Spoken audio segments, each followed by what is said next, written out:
नमस्कार दोस्तों, study IQ पर आप सभी का बहुत बहुत स्वागत है।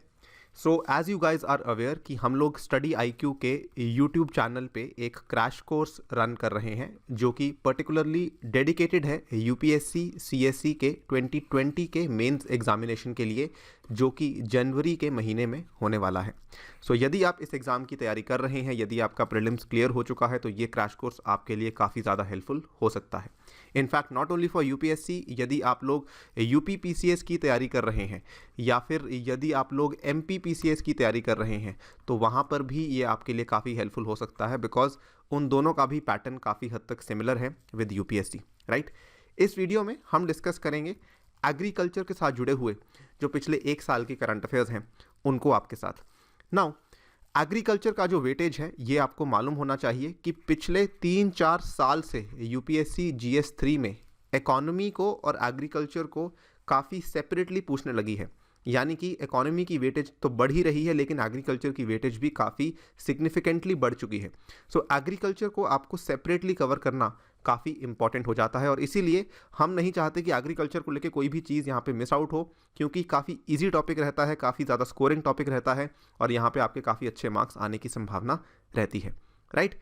सो चलिए स्टार्ट करते हैं मेरे साथ। मेरा नाम है अनिरुद्ध। यदि आप लोग इस लेक्चर की पीडीएफ को डाउनलोड करना चाहते हैं या फिर पुराने लेक्चर्स की पीडीएफ को डाउनलोड करना चाहते हैं, तो मेरे टेलीग्राम चैनल से कर सकते हैं। इसके अलावा सोशल मीडिया पे भी आप मेरे साथ जुड़ सकते हैं। अपनी क्वेरीज़ को आप मुझसे इंस्टाग्राम पे पूछ सकते हैं। स्टडी आईक्यू ऐप को ज़रूर डाउनलोड करें from the Google play store, और इस ऐप पे हमने आपकी यूपीएससी की तैयारी को आसान करने के लिए एक कोर्स लॉन्च किया है, जिसमें कि हम प्रीलिम्स की तैयारी आसान करवा रहे हैं, जिसमें हम पिछले 10 साल के पेपर्स को डिस्कस कर रहे हैं। यदि आप आने वाले 2021 के प्रीलिम्स की तैयारी कर रहे हैं, इस कोर्स को ज़रूर बाय कीजिएगा। इसमें आप काफ़ी ज़्यादा हेल्प ले सकते हैं, और ये कोर्स किसी भी टेस्ट सीरीज से काफ़ी बेहतर है, right. So let us begin. इस पर्टिकुलर वीडियो में हम आपके साथ कवर करेंगे बेसिकली 2 टॉपिक्स हैं, और वो 2 टॉपिक्स हैं। सबसे पहला है फूड प्रोसेसिंग का टॉपिक, और दूसरा टॉपिक है एग्रीकल्चर एक्सपोर्ट्स का टॉपिक। अब ये दोनों टॉपिक्स काफ़ी इंटरलिंक्ड हैं, क्योंकि फूड प्रोसेसिंग के आधार पर ही हमारे जो एक्सपोर्ट्स हैं, जो हमारी कृषि को लेके निर्यात हैं, वो काफ़ी ज़्यादा बढ़ सकते हैं, ठीक है। और फूड प्रोसेसिंग को लेके यूपीएससी बहुत सारे सवाल पूछती आई है। सो एक तो हम थोड़ा सा आपको बैकग्राउंड देंगे स्टार्टिंग में कि what exactly is the relevance of the food processing sector, इसका स्टेटस क्या है, करंट इसका जो स्थिति है वो किस तरीके से है, कौन सी योजनाएं जो सरकार के द्वारा पहले चलाई गई हैं वो कौन सी हैं, कौन सी नई योजनाएं हैं जो सरकार लेकर आई है, कौन से नए मेगा फूड पार्क्स हैं जो कि गवर्नमेंट ने इस साल लॉन्च किए हैं या फिर इनॉग्रेट किए हैं, उनके बारे में बात करेंगे, राइट। सो सबसे पहले किसान संपदा योजना जो पुरानी चलती आई है, जो नए मेगा फूड पार्क्स बने हैं उनके बारे में बात करेंगे। एक सेंट्रल इंडिया में बना है और एक साउथ इंडिया में बनाया गया है। एंड देन एक और स्कीम लॉन्च की गई है, यहाँ पे जो लघु उद्योग हैं उनको फूड प्रोसेसिंग के क्षेत्र में और ज़्यादा अट्रैक्ट करने के लिए PM formalisation of micro food processing enterprises scheme, इसके बारे में भी बातचीत की जाएगी। एंड देन हम बात करेंगे एग्रीकल्चर एक्सपोर्ट्स को लेके। इसमें भी हम बात करेंगे कि स्टेटस क्या है, यानी कि फ़िलहाल स्थिति किस तरीके से है, और इश्यूज़ क्या हैं, यानी कि क्या क्या मुद्दे हैं, क्या क्या प्रॉब्लम्स हैं जो कि आज की डेट में हमारे निर्यात को, कृषि क्षेत्र के निर्यात को कम कर रही हैं या फिर सीमित रख रही हैं, ठीक है, राइट। सबसे पहले फूड प्रोसेसिंग सेक्टर। देखिए ऑलमोस्ट 90 to 95% चांसेस रहते हैं कि फूड प्रोसेसिंग के क्षेत्र से आपको कोई ना कोई सवाल पूछा ही जाएगा। सो हमेशा ये एक अच्छी आदत है कि आप शुरुआत उसमें इस तरीके से करें, ये बता के कि फूड प्रोसेसिंग का क्या फ़ायदा है और इसका स्टेटस भारत में क्या है। सो यहाँ पर इसके क्या एडवांटेजेस हैं और क्या इसका स्टेटस है, ये मैंने थोड़ा डिटेल में बताया है, लेकिन आप अपने आंसर की इंट्रोडक्शन में इसको बहुत ही ब्रीफ रूप से लिख सकते हैं, ठीक है। सो यहाँ पर सबसे पहले तो एक well developed food processing sector, अगर एक बहुत ही अच्छे तरीके से विकसित फूड प्रोसेसिंग क्षेत्र हो किसी भी कंट्री के अंदर, तो सबसे फ़ायदे क्या होते हैं। रिडक्शन ऑफ वेस्टेज, जो आपके पोस्ट हार्वेस्ट लॉसेज हैं वो कम हो सकते हैं। उसके बाद वैल्यू एडिशन, ठीक है, जिस चीज़ को अगर आप 10 रुपये में बेच रहे हैं, यदि आप उसमें कुछ फूड प्रोसेसिंग का कॉम्पोनेंट ऐड करते हैं तो उसी चीज़ को आप 12 से 13 रुपये में बेच सकते हैं।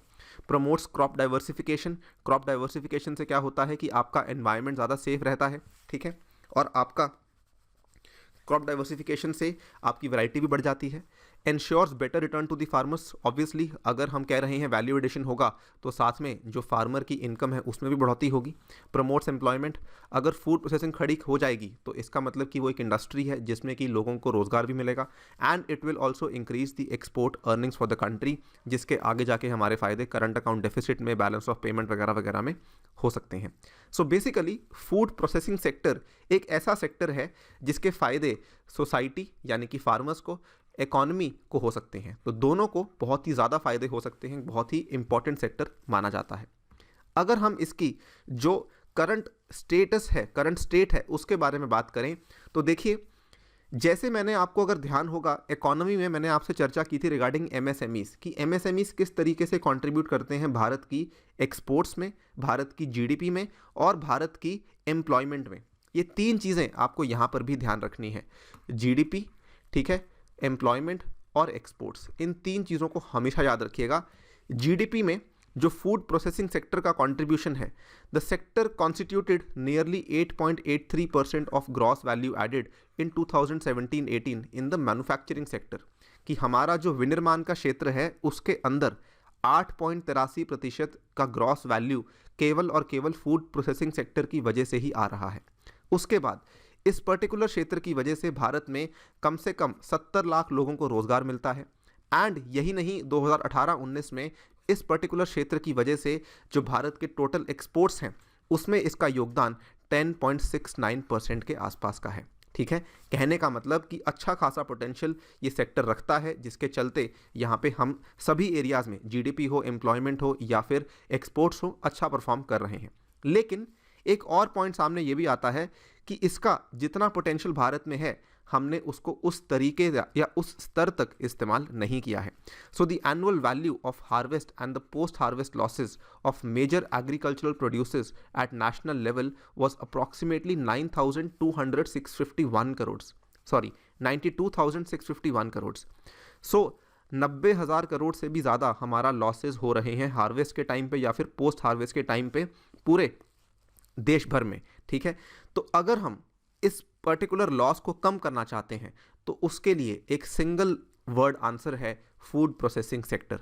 अगर हम फूड प्रोसेसिंग सेक्टर को और भी डेवलप करते हैं, इसका और विकास करते हैं, तो उसके चलते ये लॉसेस कम हो सकते हैं, हमारा ये सेक्टर और भी आगे बढ़ सकता है और जो इसका एग्जिस्टिंग कंट्रीब्यूशन है जीडीपी, एम्प्लॉयमेंट और एक्सपोर्ट्स में, ये और भी ज़्यादा हो सकता है। राइट, सो आपको अपने आंसर में हमेशा यही बताना है कि फूड प्रोसेसिंग सेक्टर का जो पोटेंशियल है, जो स्कोप है, वो अभी भी काफ़ी ज़्यादा है और अभी भी इसमें और ऊंचाइयों तक जाने की और भी ज़्यादा इसमें हैसियत रखता है। ये नाउ ये वाला मैप भी काफ़ी इंटरेस्टिंग है और इस मैप को याद करना भी काफ़ी आसान है।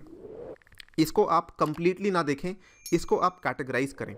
सबसे पहले तो साइड में जो सिंबल्स बने हुए हैं उसको देख लीजिए। यहाँ पर जो इंडेक्स है, सो यहाँ पर कई तरह की चीज़ें हैं। एक तो मल्टी कमोडिटी, फिर इरेडिएशन, फिर मीट, फिर फ्रूट्स एंड वेजिटेबल्स, फिर रेडी टू ईट, फिर डेयरी। ठीक है, अब इसको बड़ा ध्यान से देखिए। जो आपके ये चार साइड वाले में से आपको केवल 3 याद रखने हैं। ठीक है, एक तो आपका हो गया पंजाब, फिर आपका हो गया हरियाणा और एक आप याद रख लीजिए गुजरात। दैट्स ऑल, और आपको कोई भी याद करने की आवश्यकता नहीं है। पंजाब, हरियाणा, गुजरात में आपको सब कुछ मिलेगा। ये देखिए, ये वाला क्या है, ये दिखाता है आपका फ्रूट एंड वेजिटेबल्स, ये आपको तीनों में मिलेंगे। ठीक है, उसके बाद डेयरी वाला, ये देख लीजिए डेयरी और डेयरी यहाँ पर भी है। उसके बाद ये वाला मल्टी कमोडिटी, ये भी यहाँ पर भी है। तो आपको आइडिया हो गया कि वेस्टर्न स्टेट्स में या नॉर्थ वेस्टर्न स्टेट्स में पंजाब, हरियाणा और गुजरात में अच्छी खासी वैल्यू है। याद करना इतना आसान इसलिए है बिकॉज पंजाब, हरियाणा आपको मालूम है कि देश भर में बहुत ज़्यादा कंट्रीब्यूशन करते हैं ग्रेन्स को लेके और मिल्क को लेके, और वहीं पे गुजरात के बारे में याद करना आसान इसलिए है बिकॉज वहाँ पे अमूल की आपको मालूम है कि स्थापना वहीं पर हुई थी।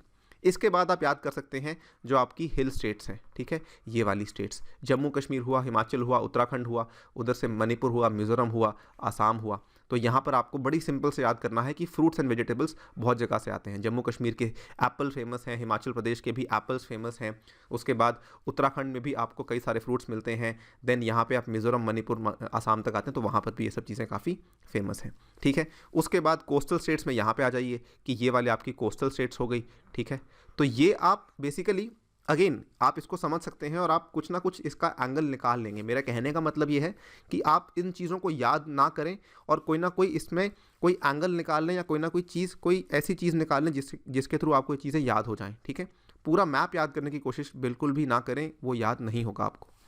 सो दिस इज़ द आइडिया। ऐसे मैप्स अगर आप बनाते हैं अपने आंसर में तो बहुत ही ज़्यादा अच्छे मार्क्स गेन कर सकते हैं।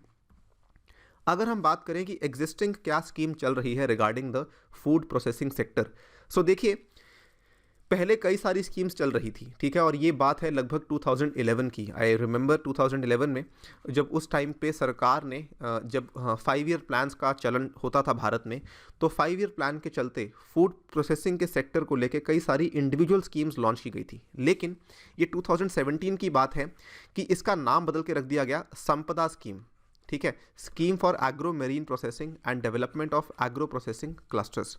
अब इस स्कीम का नाम फिर से चेंज करके रख दिया गया है PMKSY यानी कि प्रधानमंत्री किसान संपदा योजना। और PMKSY एक अम्ब्रेला स्कीम है, यानी कि जो 2011 में चलाई गई इंडिविजुअल स्कीम्स थी उनको अब क्लब करके एक सिंगल स्कीम में रख दिया गया है। और इसके मूल उद्देश्य आपके सामने लिखे हुए हैं कि इसके चलते एक तो हम बहुत ही ज़्यादा मॉडर्न इंफ्रास्ट्रक्चर बनाने की कोशिश कर रहे हैं for food processing mega food park clusters and individual units. इसके बाद हम एक रोबस्ट सप्लाई चेन इंफ्रास्ट्रक्चर बनाना चाहते हैं फॉर द पेरिशेबल्स। और ये एक सेंट्रल सेक्टर स्कीम है, लेकिन इसका जो पीरियड है ये 2016 से लेके 2020 तक ही है, विच इज़ को terminus with the 14th finance commission cycle. यानी कि जब आपका 14th फाइनेंस कमीशन के द्वारा दिए गए सुझाव खत्म हो जाएंगे 2020 में, उस टाइम पे ये वाली स्कीम भी खत्म हो जाएगी। और 2020 अब खत्म होने वाला है, अगले फाइनेंस कमीशन की रिपोर्ट भी आने वाली है, एंड इसी के चलते ये स्कीम अब ऑलमोस्ट एक तरीके से अपने एंड पे आ चुकी है। इसी के चलते गवर्नमेंट अब नई स्कीम्स ला रही है, नई चीज़ों को सामने ला रही है विद रिस्पेक्ट टू विजावी फूड प्रोसेसिंग का सेक्टर, ठीक है। सो ये आपका एक तरीके से बैकग्राउंड हो गया जो हमने आपको 4 स्लाइड्स में समझाया कि क्या इसके फ़ायदे हैं, क्या इसका करंट स्टेटस है, इसका मैप क्या है, और इसको लेके जो एग्जिस्टिंग सबसे बड़ी अम्ब्रेला स्कीम है वो कौन सी चलाई जा रही थी। अगर हम इसमें आप देख सकते हैं कौन सी स्कीम्स को इंक्लूड किया गया है। मेगा फूड पार्क्स हुआ, कोल्ड चेन हुआ, फूड सेफ्टी हुआ, creation expansion of food processing हुआ, एग्रो प्रोसेसिंग क्लस्टर्स हुआ, फॉरवर्ड बैकवर्ड लिंकेजेस हुआ, ह्यूमन रिसोर्स इंस्टीट्यूट, सभी चीज़ों की तरह की स्कीम्स को इस एक स्कीम के अंदर इंक्लूड कर लिया गया था। ये एक तरीके की अम्ब्रेला स्कीम, या फिर आप इसको कह सकते हैं इंटीग्रेटेड स्कीम, एकीकृत योजना, जो कि एक अकेली योजना थी जो सभी योजनाओं को इकट्ठा करके आपके अंदर रख रही थी। अब क्या हुआ कि इसी सेक्टर को लेके 3 बड़ी चीज़ें हुई हैं। सबसे पहले तो ये देख सकते हैं दिसंबर 2019 की, लगभग 1 साल पहले की खबर है ये, जब Avanti mega food park inaugurate कर दिया गया है। मेगा फूड पार्क्स के बारे में आपको बताऊं कि मेगा फूड पार्क्स सरकार के द्वारा जो अप्रूवल है कईयों को मिल चुका है, लेकिन इनॉग्रेशन बहुत ही कम की हुई है। सो ये अप्रूवल बहुत पहले मिल गया था, लेकिन इनॉग्रेशन धीरे धीरे हो रही है जैसे जैसे फूड प्रोसेसिंग को लेकर भारत में रुचि बढ़ती जा रही है। सो दिसंबर 5, 2019 को Avanti mega food park launch हुआ एमपी के देवास के शहर में। और उसके बाद इस साल की बात है, जस्ट 2 महीने पहले की बात है, केरला का पहला मेगा फूड पार्क इनॉग्रेट हुआ था। और ये भी आत्मनिर्भरता को बूस्ट करता है हमारी फूड प्रोसेसिंग सेक्टर के अंदर। सो केरला वाला जो हुआ था ये आई थिंक पालाकाड में हुआ था। सो ये भी काफ़ी इंपॉर्टेंट है। और साथ ही में हमने एक और स्कीम लॉन्च की थी जिसमें कि कोशिश ये थी कि जो लघु उद्योग आना चाहते हैं फूड प्रोसेसिंग के सेक्टर में, उनका प्रोत्साहन किस तरीके से बढ़ाया जाए, जिसका नाम है PMFME स्कीम। और ये वाली स्कीम भी 1 महीना पहले लॉन्च हुई है, नवंबर 19, 2020 को। सबसे पहले पहली 2 न्यूज़ को कवर करेंगे। Recently Avanti mega food park launch किया गया है। इसकी खासियत क्या है कि ये पहला फूड पार्क है सेंट्रल इंडिया का। इसके बाद जो केरला वाला है इसमें CM पिनारई विजयन और यूनियन मिनिस्टर फॉर एग्रीकल्चर जो नरेंद्र सिंह तोमर जी हैं, इन दोनों ने मिलकर किन्फ्रा फूड पार्क को लॉन्च किया। ये भी केरला का पहला फूड पार्क है, इसीलिए काफ़ी अहमियत रखता है। माना जा रहा है कि इस पर्टिकुलर फूड पार्क के चलते 4000 से भी अधिक लोगों को रोज़गार मिलेगा। और ये वाला फूड पार्क कम से कम 102 करोड़ के आसपास इसमें लागत आएगी। इसके बाद मिनिस्ट्री ऑफ फूड प्रोसेसिंग ने सेंट्रली स्पॉन्सर्ड स्कीम को लॉन्च किया है जिसका नाम है PM formalisation of micro food processing industries scheme. Mega food parks की बात कर लेते हैं। थोड़ा बेसिक आपको समझाना काफ़ी ज़रूरी है। आप इस पूरी चीज़ को आराम से पढ़ सकते हैं वीडियो को पॉज करके। आप केवल इस पर्टिकुलर फ्लो चार्ट को देखिए। इन केस अगर सवाल आता है मेगा फूड पार्क को लेके, ये वाला फ्लो चार्ट आपके आंसर में होना लाजमी है, इसके बगैर आपको मार्क्स नहीं मिलेंगे। मेगा फूड पार्क में होता क्या है, देखिए सबसे ऊपर क्या है, farmer groups, self help groups या फिर इंडिविजुअल फार्मर्स, कोई भी हो सकता है। फार्मर ग्रुप यानी कि किसानों के द्वारा बनाए गए समूह। सो एक ऐसा समूह जिसमें कई सारे किसान हो उसको फार्मर ग्रुप कहा जाता है। फिर सेल्फ हेल्प ग्रुप है जो कि काफ़ी फेमस हो चुके हैं, ठीक है। उसके बाद इंडिविजुअल फार्मर्स हैं यानी कि अकेले फार्मर्स हैं, किसी से भी आप सामान इकट्ठा कर सकते हैं, ठीक है। अब यहाँ से आपने सामान इकट्ठा किया, फॉर एग्जाम्पल अगर हम बात करते हैं, जस्ट एक एग्जाम्पल के तौर पे ले लीजिए कि ये सभी लोग आम बनाते हैं, आम यानी कि मैंगो बनाते हैं, मैंगो अपने खेत में उगाते हैं। सो इन्होंने क्या किया, ये सभी लोग अपने मैंगोज़ को लेकर यहाँ पे पहुँच गए। ये वाला जो सेकंड सेक्शन आता है ये आता है कलेक्शन सेंटर्स का। कलेक्शन सेंटर्स बने हुए हैं उन किसानों के आसपास जहाँ पे जाकर वो अपने मैंगोज़ को सबमिट करते हैं, ठीक है। कलेक्शन सेंटर्स के बाद ये सारा का सारा माल जो है वो जाएगा प्राइमरी प्रोसेसिंग सेंटर्स के अंदर। प्राइमरी प्रोसेसिंग सेंटर्स क्या होते हैं, प्राइमरी प्रोसेसिंग सेंटर्स के अंदर इनकी होती है सिंपल चीज़ें, जैसे कि ग्रेडिंग होती है, पल्पिंग होती है, सॉर्टिंग होती है। यानी कि अगर आपने देखिए 1000 मैंगोज़ आ गए जिसमें आपको लगा कि 10 ख़राब हैं, 10 सेम साइज़ के हैं, इस तरीके से सॉर्टिंग होती है, ग्रेडिंग होती है, रखा जाता है अलग अलग करके, ठीक है। तो प्राइमरी सेंटर्स हैं यहाँ पे। इसके बाद इनको लाया जाता है सेंट्रल प्रोसेसिंग सेंटर में, जो कि आपका मेगा फूड पार्क है यहाँ पे, CPC। This is the central processing centre also called as the mega food park. और यहाँ पे आके इनकी फिर प्रोसेसिंग होती है, इनको बदलाव होता है। अब मैंगो से कई सारी चीज़ें बनती हैं, फॉर एग्जांपल मैंगो जूस बन गया, फॉर एग्जांपल मैंगो की कोई दही बन गई, फॉर एग्जांपल मैंगो का कुछ टॉफ़ीज़ बन गई, कुछ भी बन सकता है, ठीक है। सो ये सब चीज़ें यहाँ पर आके बनाई जाती हैं। This is the mega food park जहाँ पे कई सारे उद्योग काम कर रहे हैं। इसके पहले क्या था, इसके पहले कोई भी इंडस्ट्री काम नहीं कर रही थी, इंडस्ट्री यहाँ पे आके काम करना शुरू करती है। So this is how these things are planned. अब वंस वो चीज़ मेगा फूड पार्क तक पहुँच चुकी है, इसके बाद उसके पास दो चीज़ें हैं कि एक तो उसका जो डायरेक्ट फ्रेश प्रोडक्ट है उसको आप डोमेस्टिकली बेच देंगे, या फिर उसमें आप कुछ और वैल्यू एडिशन करके उसको क्या कहते हैं, उसको एक्सपोर्ट कर सकते हैं, उसको डोमेस्टिक सेल भी कर सकते हैं। सो ये वाली ऑप्शंस उसके बाद आती हैं कि आप उसको डोमेस्टिकली भेज सकते हैं या फिर उसको बाहर भी भेज सकते हैं। ये सभी चीज़ें उसके बाद सामने आ जाती हैं। सो ये मैप आपके आंसर में होना, ये फ्लो चार्ट आपके आंसर में होना बहुत ही अनिवार्य है इन केस आपको सवाल पूछा जाता है रिगार्डिंग मेगा फूड पार्क्स। ये पूरा का पूरा यहाँ पे एक्सप्लेन किया गया है, आप इसको यहाँ पे समझ सकते हैं। सिग्निफिकेंस क्या है, ऑब्वियसली सबसे बड़ा सिग्निफिकेंस और सबसे इंपॉर्टेंट की वर्ड जो सामने आता है दैट इज़ कि ये एक इंटीग्रेटेड वैल्यू चेन एस्टैब्लिश कर रहा है, ठीक है। इंटीग्रेटेड वैल्यू चेन का मतलब क्या है कि इस पर्टिकुलर चेन में आप मुझे बताइए, starting from the farm gate से लेकर के कस्टमर के हाथ में वो चीज़ जाने तक के लिए पूरा का पूरा चीज़ इसमें एक तरीके से दिखाया गया है। यानी कि एक इंटीग्रेटेड सोल्यूशन है आपके लिए, आपको इसके बाहर जाने की बिल्कुल भी आवश्यकता नहीं है, ठीक है। सो ये एक इंटीग्रेटेड वैल्यू चेन है and it is supported by the forward and the backward linkages. तो बैकवर्ड लिंकेजेस क्या हो गई, ये सभी आपकी बैकवर्ड लिंकेजेस हो गई, ठीक है, और ये सभी आपकी फॉरवर्ड लिंकेजेस हो गई, ये सभी। और ये जो आपका बच गया मेगा फूड पार्क, ये आपका हो गया मेन इंडस्ट्री। सो ये आपका हो गया बैकवर्ड लिंकेज और ये आपका हो गया फॉरवर्ड लिंकेज। इतनी सिंपल सी बात है, ठीक है। देन इस स्कीम के थ्रू आपने क्या किया, आपने फार्मर्स को, प्रोसेसर्स को, रिटेलर्स को, इन सभी को लिंक कर दिया सो दैट सभी की जो इनकम है उसमें भी बढ़ोतरी हो, ठीक है। साथ ही में जो एग्रीकल्चर को लेके हमारा वेस्टेज हो रहा था उसमें भी कटौती हो और वैल्यू एडिशन भी साथ में हो रही है। सो आपने एक तीर से तीन चीज़ें करी, value addition, minimisation of wastage and improving the farmers income. अगर आप देखें गवर्नमेंट ने अभी तक 42 मेगा फूड पार्क्स का अप्रूवल दे दिया है, अनुमति दे दी है, लेकिन इनमें से जो ऑपरेशनलाइज्ड हैं, जहाँ पे कामकाज होता है, वो केवल 18 ही हैं, राइट। सो काफ़ी स्कोप है अभी भी इस फूड प्रोसेसिंग सेक्टर में, जिसमें कि इंडिया काफ़ी आगे जा सकता है। इसमें कुछ चैलेंजेस भी हैं। सो क्वेश्चन ऐसे ही आएगा कि मेगा फूड पार्क्स का जो पूरा का पूरा कॉन्सेप्ट है उसको आप क्रिटिकली एनालाइज कीजिए। तो उस केस में आपको पहले बताना होगा ये क्या होता है, क्यों बनाए गए हैं, फ़ायदे क्या हैं एंड इसमें क्या क्या मुद्दे हैं। सो इसमें सबसे बड़ा नुकसान क्या है कि जो यूनिट्स हैं, जो उद्योग वहाँ पे आके अपना इंडस्ट्री लगाते हैं, वो वहाँ पे ज़मीन को ख़रीद नहीं सकते हैं, जिसके चलते अगर आप ज़मीन खरीद नहीं सकते तो आप ज़मीन के नाम पे कोई बैंक से लोन नहीं ले सकते हैं। सो यहाँ पे क्रेडिट की बहुत बड़ी प्रॉब्लम सामने आती है। उसके बाद delays in the statutory clearances from the state government agencies, और ये प्रॉब्लम आपके सामने बिल्कुल सिंपल सी है कि 42 मेगा फूड पार्क्स को अनुमति दे दी गई, लेकिन ऑपरेशनलाइज केवल 18 ही हुए।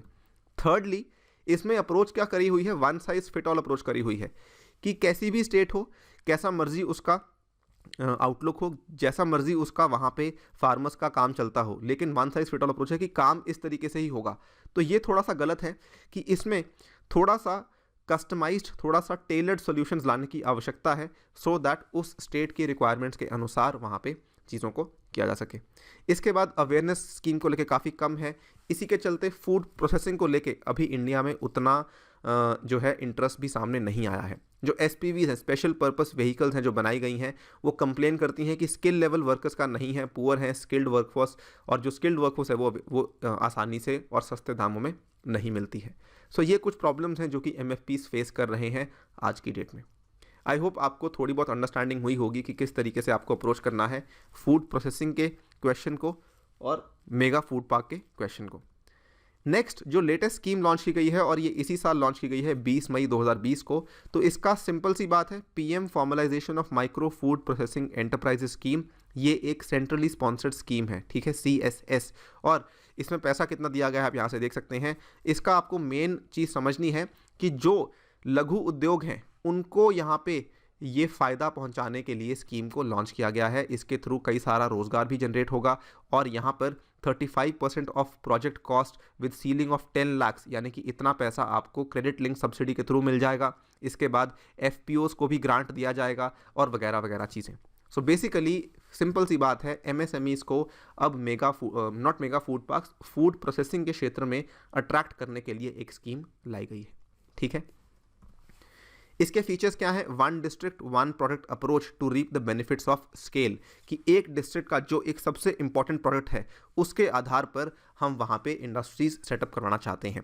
और अगर ये मान लीजिए एस्टैब्लिश हो जाता है, उस केस में आपने क्या किया कि आपने उस पर्टिकुलर डिस्ट्रिक्ट की जो चीज़ सबसे ज़्यादा वेस्टेज होती थी, उस वेस्टेज को आपने कम कर दिया है। So it would also focus on waste to wealth products, minor forest produce and aspirational districts. जो आपकी एस्पिरेशनल डिस्ट्रिक्ट्स का प्रोग्राम है, नीति आयोग के द्वारा चलाया गया है, उन डिस्ट्रिक्ट्स में भी ये फोकस कर रहा है, सो दैट वहाँ पर हम फूड प्रोसेसिंग के आधार पर विकास कर सकें। State would identify food product for a district which could be perishable produce और अ सीरियल बेस्ड प्रोडक्ट, ठीक है। सो काफ़ी सारी चीज़ें हैं। अगेन मैंने आपको जो ब्रीफली बताया है, बस 2 चीज़ों को याद रखिए, एक तो माइक्रो एंटरप्राइजेज, और एक आप इस चीज़ को याद रखिए 1 डिस्ट्रिक्ट 1 प्रोडक्ट अप्रोच। इसके चलते इस स्कीम को यहाँ पे लॉन्च किया गया है और इसी साल लॉन्च किया गया है। That's all. इतना ही है जो कि फूड प्रोसेसिंग के सेक्टर में लेटेस्ट डेवलपमेंट हुई है। अगर आप इन सभी चीज़ों को अपने आंसर में लिखते हैं, you will get the maximum possible marks जो कि एग्जामिनर आपको दे सकता है। नेक्स्ट टॉपिक की बात कर लेते हैं, एग्रीकल्चरल एक्सपोर्ट्स को लेके है। ये असल में काफ़ी बड़ा मुद्दा बन चुका है, बिकॉज अगर आप इसके आंकड़े देखें तो ये साल बर साल कम होते आए हैं, जो कि चिंता का विषय है। इवन दो इंडिया कृषि में कई सारे क्षेत्रों में हम काफ़ी आगे हैं, इवन दो हमारी जो यील्ड है वो भी इम्प्रूव हो रही है, इवन दो हमारी जो प्रोडक्शन है वो भी काफ़ी इम्प्रूव हो रही है, लेकिन जो हमारे एग्रीकल्चरल एक्सपोर्ट्स हैं वो उतनी तेज़ी से इम्प्रूव नहीं हो रहे हैं। और द रीज़न मैं इस टॉपिक को इसके साथ कवर कर रहा हूँ फूड प्रोसेसिंग के साथ, इज़ बिकॉज एग्रीकल्चरल एक्सपोर्ट्स और फूड प्रोसेसिंग कहीं ना कहीं आपस में मेल रखते हैं। अगर आपकी कंट्री का फूड प्रोसेसिंग सेक्टर ज़्यादा बेहतर होगा, उस केस में आपके एग्रीकल्चरल एक्सपोर्ट्स उतने ही बेहतर होंगे, ठीक है। सो यहाँ पे एग्रीकल्चरल एक्सपोर्ट्स चर्चा में इसलिए था बिकॉज एग्रीकल्चरल एक्सपोर्ट्स को लेकर के जो हमारा 15th फाइनेंस कमीशन है, उन्होंने अपनी एक रिपोर्ट पेश की थी। उसका बेसिकली एक हाई लेवल एक्सपर्ट ग्रुप था जिसने कि अपनी एक रिपोर्ट पेश की थी। HLEG 15th finance commission submitted its report to the commission, ठीक है, ऑन एग्रीकल्चरल एक्सपोर्ट्स। आप देख सकते हैं finance commission group suggest to set up state led plan for the agri exports. ये कह रहे हैं कि स्टेट लेड प्लान होना चाहिए, यानी कि हर स्टेट के साथ कस्टमाइज्ड प्लान होना चाहिए। एक over arching plan, one size fit all approach यहाँ पे नहीं चाहिए, टॉप टू बॉटम अप्रोच नहीं चाहिए, बॉटम टू टॉप अप्रोच की आवश्यकता है। सो ये जो खबर आई है आप देख सकते हैं अगस्त 1, 2020 की न्यूज़ है। मैं समझता हूँ बहुत ही इंपॉर्टेंट क्वेश्चन है। पिछले कई सालों से एक्सपोर्ट्स को लेके एक्सक्लूसिव क्वेश्चन नहीं आया है, इस साल आने की पूरी संभावना बनती है। स्टेटस देख लेते हैं। ये सारा जो लिखा हुआ है इसको हम देख लेंगे, लेकिन ये साइड में जो टेबल दिखाया है इसको देखिए।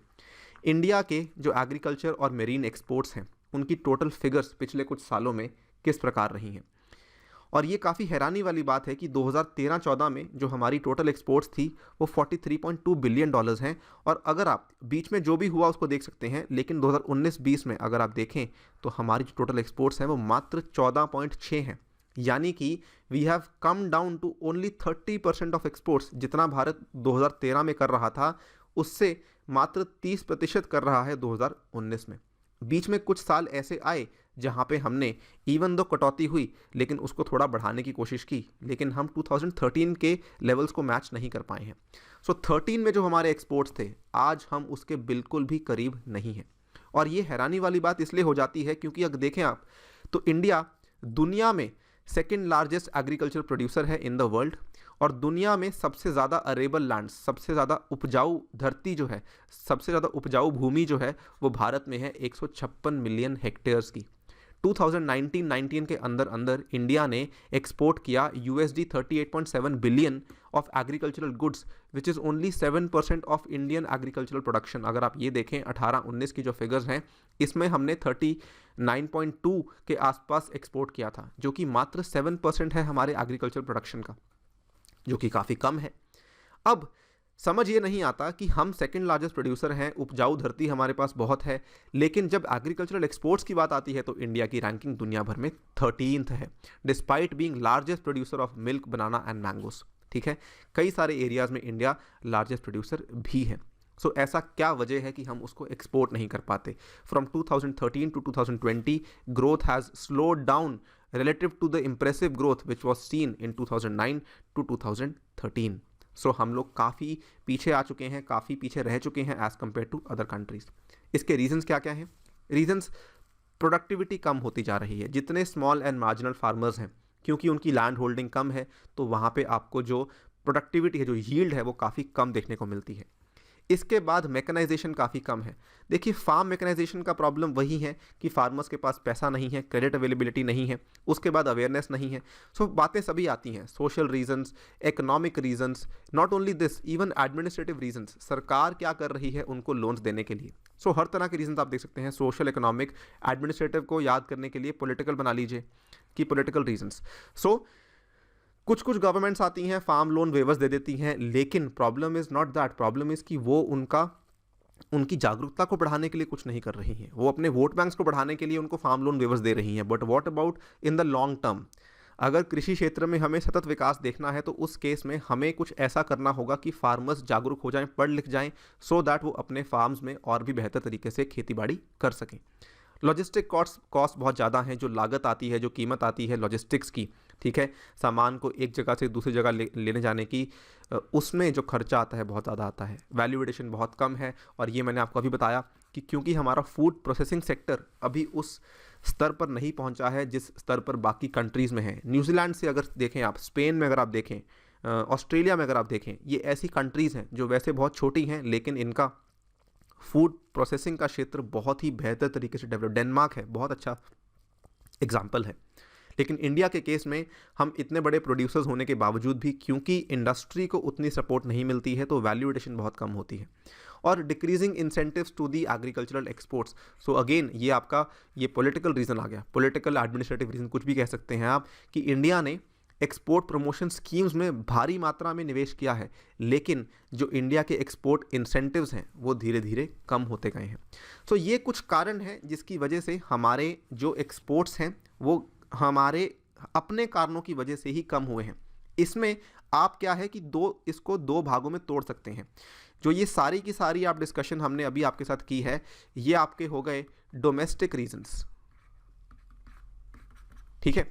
अगर हम बात करते हैं कि कुछ बाहर के रीजंस भी क्या हैं, तो इसमें आपके कुछ इंटरनेशनल रीजंस भी सामने आते हैं। नॉन टेरिफ बैरियर्स, अब इसमें क्या होता है, WTO के तहत दो तरह के बैरियर्स लगाए जा सकते हैं, ठीक है। एक होते हैं जो शुल्क से संबंधित होते हैं और एक होते हैं जो शुल्क से संबंधित नहीं होते। यानी कि कभी कभार तो कुछ कंट्रीज टैरिफ बैरियर्स लगाती हैं, कभी कभार कुछ कंट्रीज नॉन टैरिफ बैरियर्स लगाती हैं। For example sanitary and phyto sanitary measures, residue limits for various pesticides, antibiotics वगैरह वगैरह, और ये यूरोप जैसी मार्केट्स में बहुत तकलीफ पहुँचाते हैं। आपको एग्जाम्पल याद होगा, 2013-14 की बात है, रत्नागिरी के जो मैंगोज़ हैं, अल्फोंसो मैंगोज़, जो इतने फेमस हैं यूरोप में, बहुत ज़्यादा एक्सपोर्ट होता है उनका, यूरोप ने उनको भारत से लेने से इनकार कर दिया क्योंकि उनको लगा कि इसमें सैनिटरी फाइटोसैनिटरी के जो स्टैंडर्ड्स हैं वो भारत मीट नहीं कर रहा। इसके चलते उस साल भारत की मैंगो इंडस्ट्री को बहुत ज़्यादा नुकसान झेलना पड़ा था। ऐसे बैरियर्स कई बार लगा दिए जाते हैं और कोविड-19 के चलते आपको मालूम है कि एक्सपोर्ट्स वैसे ही बहुत कम हुए हैं, जिसके चलते जो एग्रीकल्चरल एक्सपोर्ट्स हैं वहाँ पर भी काफ़ी बड़ा प्रभाव देखने को मिला है। ये तो आपके दो बड़े कारण हुए कि डोमेस्टिक रीजंस और इंटरनेशनल रीजंस। फिर डोमेस्टिक रीजंस को आप फर्दर ब्रेकडाउन कर सकते हैं सोशल, इकोनॉमिक और पॉलिटिकल रीजंस के अंदर, जिसके थ्रू आपका आंसर बहुत ही स्ट्रक्चर्ड बन सकता है, right. These are the various reasons जिसके चलते हमारे एग्रीकल्चरल एक्सपोर्ट्स कम हैं। इस तरीके से आपको आंसर को अप्रोच करना है। आई होप आपको काफ़ी चीज़ें क्लियर हुई होंगी। इसी के साथ इस वीडियो को यहाँ पे समाप्त करते हैं। अगली वीडियो में एग्रीकल्चर की हम कुछ और चीज़ें कवर करेंगे ब्रीफली, वो भी काफ़ी इंपॉर्टेंट है बिकॉज एग्रीकल्चर को लेकर सवाल आने के चांसेस बहुत ज़्यादा बढ़ चुके हैं। इसी के साथ आपसे लेता हूँ विदा। Thank you for listening, stay tuned and stay safe.